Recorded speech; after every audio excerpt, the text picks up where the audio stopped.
هل تعلم أين تذهب الروح بعد الموت؟ ماذا يحدث عندما تفارق الروح الجسد؟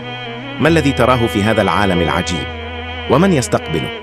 الآن سيمنعك إبليس اللعين من استكمال الفيديو. اغلبه بوضع لايك واستغفار الله في التعليقات.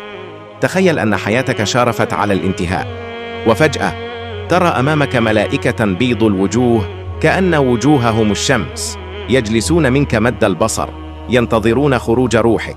أو ترى ملائكة سود الوجوه، ملائكة غلاظ شداد لا يعصون الله ما أمرهم ويفعلون ما يؤمرون، ينتزعون روحك كما ينتزع السفود من الصوف المبلول. في هذا العالم لا مجال للرجوع. فما هو هذا العالم؟ وكيف تخرج روح المؤمن والعاصي؟ ومن هو هذا الرجل القبيح الذي سيأتيك في قبرك؟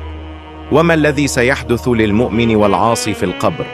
لحظة واحدة تفصل بين النور والعذاب، بين الرحمة والغضب.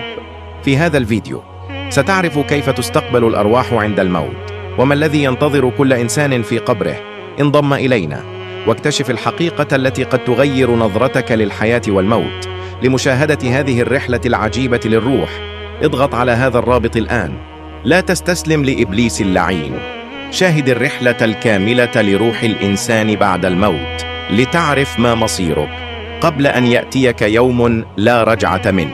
اضغط على هذا الرابط الآن لتعرف أيهما ستكون، فربما يكون هذا سبباً في نجاتك عند موتك.